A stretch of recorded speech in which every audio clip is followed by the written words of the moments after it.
I think it's a fair question. Who has the better young talent, the Knicks or the Nets? Um, what you thinking, Coach?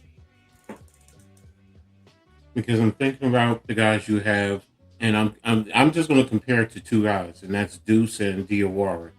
Diawara has elevated in my opinion his standing. He's over Dottier, and Dottier is a former first round draft pick.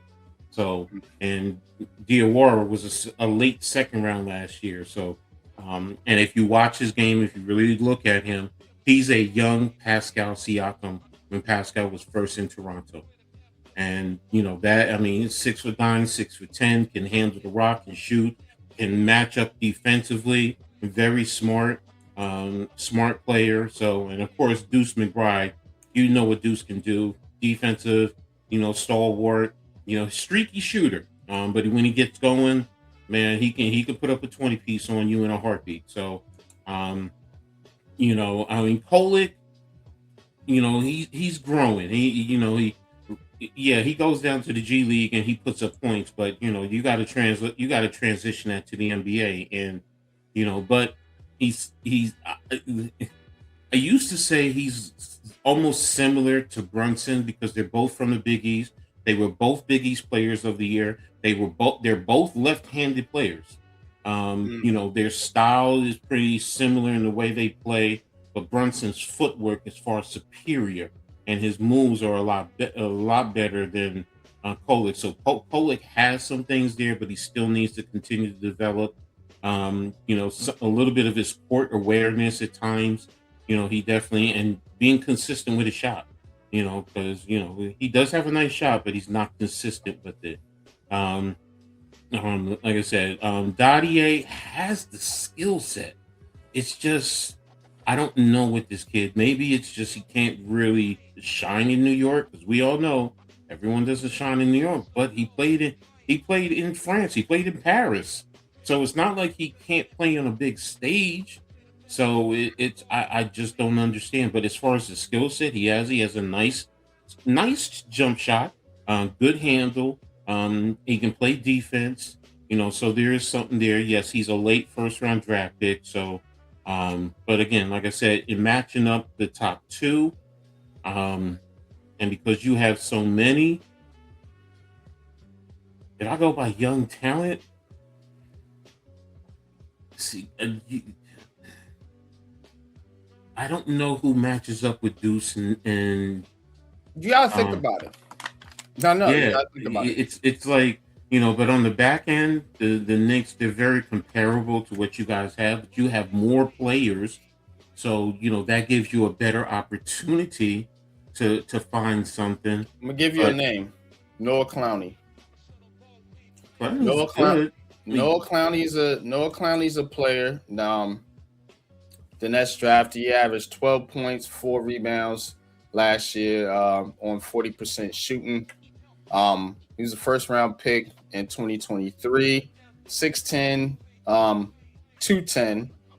Um, so he's one of those wing type players.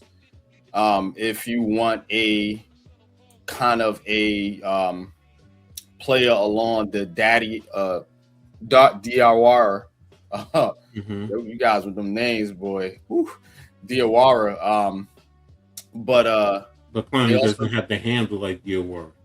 no, I'm just saying he's a big man. If you Okay, okay, okay, want to okay. go like that, the Nets also have Dayron Sharp, who I like. Yeah, the Dayron Knicks Sharp don't is have a young center type or power forward. Yeah, no, I yeah, give you that. Dayron Sharp might be the starting center this year for the Nets. It'll either be him or Wagner. So Deuce is I a think former Deuce is a former starter too. So it's like hmm, that's why I said, if I go off of the top two in terms of just talent, pure talent, I mean, Deuce is going to give the Knicks a slight edge because he's been there. He's been a key contributor in a playoff run. So, but yeah, like you said, Clowney, it has put up, more numbers, but, you can also make the argument that, what, they're not playing sometimes for anything. So sometimes he might be playing against second level. You're not, because think about it, you're not playing in the playoffs, because that's really where it matters the most. Mm-hmm. So and that's why it's a great question and a great argument, but because of the situation, the Knicks, just winning the championship, and these guys, like I said, Deuce contributed. Now Diawara didn't. Coach shortened his rotation, but that's the reason why he shortened his rotation to go, with the core to really focus on winning the championship. So it's a give or take, because you're not playing the young guys to see what you have, because you were trying to win, but the Nets, you're playing them. So, let's just say And the it's guy you even. play It's averaged even. the Deuce averaged 12 and 2, shot 42%. So that's the guy that got, I guess, more so the most minutes out of your young Mm-hmm. group. Yes, exactly. And with the Nets, I would have to think that would be Clowney. It's either him or Sharp, because It's I'm gonna even. throw Yago in there too, because he is a talent. Mm-hmm. That dude Mm-hmm. can play, so but just going off last year, we looking at guys like Manoa Clowney, um, Dayron Sharp. Even though Yago did play last year, um, he averaged 10, 3, and 3. So you can throw him in But there as well. But he here's the didn't other. play a full season. And I think his potential is a lot higher than a lot of people may be thinking at this point. Just because I'm But just watching him play here's the basketball. other thing too. The Mm, guys you're talking about, Clowney, Sharp, Yeager, they're playing a lot more starter minutes too. Where Deuce is on the bench now. He started early, but they moved him to the bench. So, that changed the narrative. So that's why I said right now I have to say it's even. I really have to say it's even, because each situation is different. They really are. Leaf. Let's get you into this conversation. I Who love it. has I the love my better brother. I love my the brother. better young core? We just talking about the young core, Yeah, yeah. 25 and under. So I went through, some of the players. Coach throughout Diawara, Miles McBride, Dadier, Kolick, Totally. and I mean, pretty much the entire Nets roster damn near is under 25. So I don't have to list the players on for the Brooklyn Nets, but who has the better young core out of as a group, as a What's up, core? Mitch? You know what I'm saying? Mitch, what's Well, good? Mitch, what's going on? I'm Well, gonna to give you a answer the, call when I get done with the podcast if you're still up. what's going on, Mitch? Well, to answer that question, we can only go off of potential and spots. In terms of that's what we can only go off of. In terms of potential and spots, that we thinking in future reference, it's most likely you're gonna aim towards us. In terms of where they are and what they already been in their careers, I can understand why coach might say McBride and Diawara or whoever the hell else they had over there that was under 25. But majority of their roster was guys that was basically the Villanova Wildcats and a whole bunch of other veterans and stuff like that. Mhm. So realistically, it's kind of an unfair question to that side because they're not building young. They still got $100 million left on the table thanks to the little itty bitty engine that could and in the Villanova Wildcats and Cat and all the other players that they had. And they still trying to move forward with that, or they still trying to move forward with the core that they won with. You know what I'm saying? So like the young conversation kind of belongs to us, just in terms of what it looked like. What we need to establish is the potential part. That's what we need to establish. We need to establish how we want to play and how we want to and what type of identity that we want to have moving forward with the young core, as opposed to just having young players and just having them in spots. Mm-hmm. Coach. Leaf. Like I, said to NYG, one other thing that I'm looking at in terms of the evaluation is if you were to take, like you who is it? What's the center's name? I mean, not just the forward. Noah Clowney. Yeah, Clowney, If you took him and a couple other your guys and you brought them over to the Knicks, and then you took Deuce McBride, Diawara, Dottier, guys like that, and you brought them over to the Nets, with those same players that Clowney and them coming over to the Knicks, would they produce in the same manner that they are with the Nets, and vice versa with Deuce McBride and those guys? Because I'm of the mindset that Deuce McBride, if pretty much if he was on his own team, he's going to get you at minimum, maybe he's going to push you 18 to 22 ish. I mean, He's get starting you on the Brooklyn Nets. Yeah, if he started. Do you think he's starting on the Brooklyn Nets? Do you think he starts? McBride, if he was put on the Nets right now with the roster they have, does he start? Be honest, bro. I mean, if you don't think so. I'm asking both of y'all. Does he start? I think he does. I know what I'm thinking, but the reason why I say no is because the investment has been made in our 2 lottery picks. Our only 2 lottery picks since we've been in the city of Brooklyn. It's been invested in Diego DeMen, and it's been invested in to the young man Mikael Brown Jr., who I think is phenomenal in summer league in the minutes that he played. So I think it's all about the investment that you made in certain players. You know what I'm saying? Like the investment, if you go back to the Knicks core, this conversation would be a lot better if we were talking about that Knicks core that had quickly, that had RJ Barrett and that had Obi Toppin, because Obi Toppin and RJ Barrett, they were lottery picks. They were top 10 guys in their draft. You know what I'm saying? But the Knicks had moved on from that and moved on quickly. I think was close to winning 6th man of the year. He got paid soundly in Toronto. RJ went to Toronto as well. Obi Toppin went to Indiana. He was in the finals a year ago. So I think that just that young group, I mean, even though McBride is still around, I think just that young group, if you're talking about those guys were more of the investment before they landed Brunson and before they moved forward with Brunson and and that crew of things. So if Brunson wasn't in the conversation at all, but going back to 2023, 2022, 2023, I think that would be a better conversation, because that's the group that dug the Knicks out of the gutter, along with Julius Randle, and they were all on that roster. Those were guys that were all on that roster. Those young pieces were on that roster when the Knicks was dragged out of the 8-year crap hole that they was in. You know, so I mean, if they were still moving forward with that would be a better conversation. But with McBride, I think McBride is fitting into a role.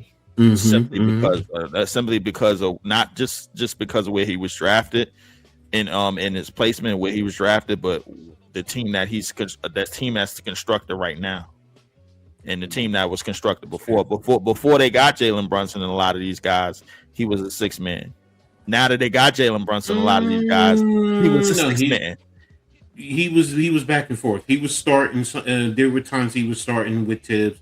And then they were trying to get him to be the point guard. That's what was the problem. When Tibbs was trying to make him the point guard, but he was inconsistent in terms of setting up the offense, because the offense was very stagnant at times, and he was streaky.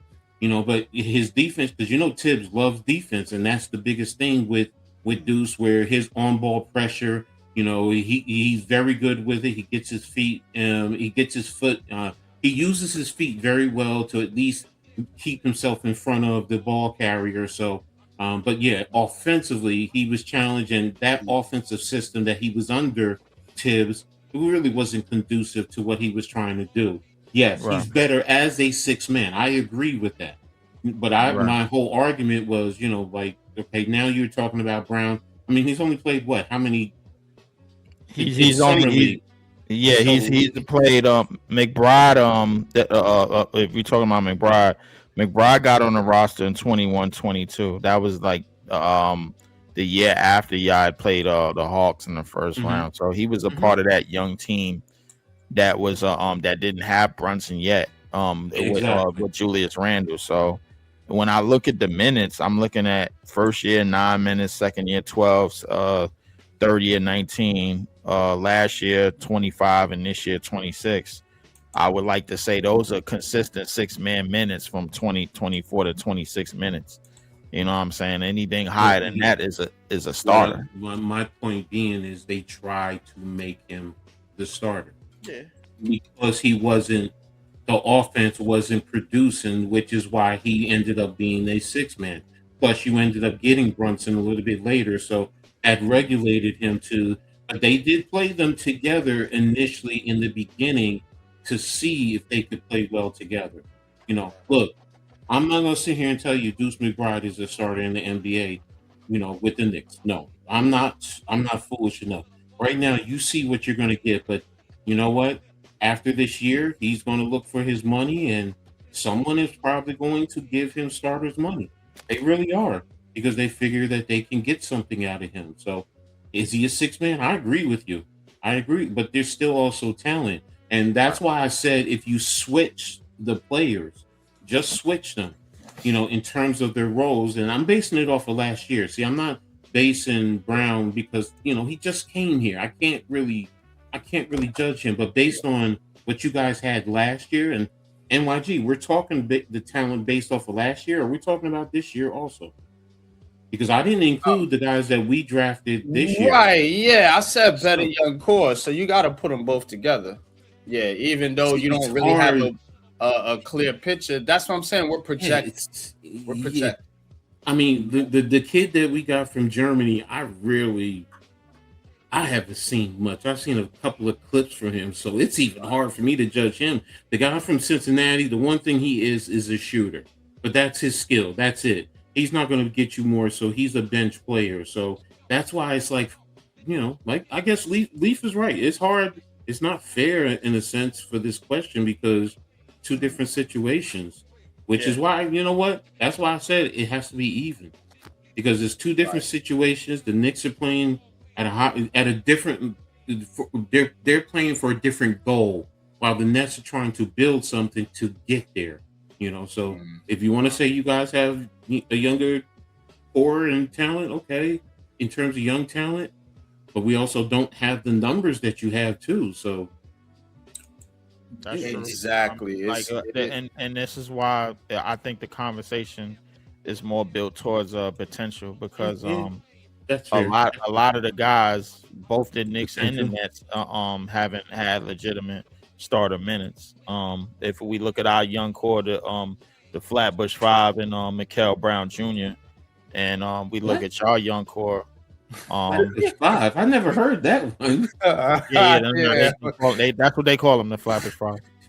Wow, that's interesting. Okay, I'm sorry. Go ahead. I'm like no. All over that Twitter, they known as. I get it. That's a Nets thing, and I respect it. I get it. So, but finish what you were saying. I'm sorry. Yeah, but I think that this year is more of a prove-it year for a lot of our guys. Well, and not so much of a prove-it year, but more so not just for the guys, but the coaching staff. We got to remember our coaching staff is young. Jordy is only 30-something years old. You know what I'm saying? Like Jordy Fernandez is probably 37, 38. He's the same age as me. Okay. So realistically, when they brought him over here, they initially we still had Mikael. They traded for the picks. Y'all gave us the picks. Y'all got Mikael, and then we had to reroute, and then a 2-year tanking no limit tanking process. And now this year, with the new rules that's in set for the anti-tanking BS that they started to install all after the fact when San Antonio and OKC got rich. Now we gonna have to compete, but I don't mind it. I mean, I think we got a solid backcourt for the future. I think we got our future backcourt for the future in Yegor and Mikael Brown Jr. I've been known to say this a lot, but Danny Wolf is arguably one of the biggest X factors on this team going forward, and I stand on that firmly. Okay, all right. Big Danny Wolf big Danny Wolf fan. Leaf with the Danny Wolf. You know what I'm saying? Good takes. Good takes. Good takes.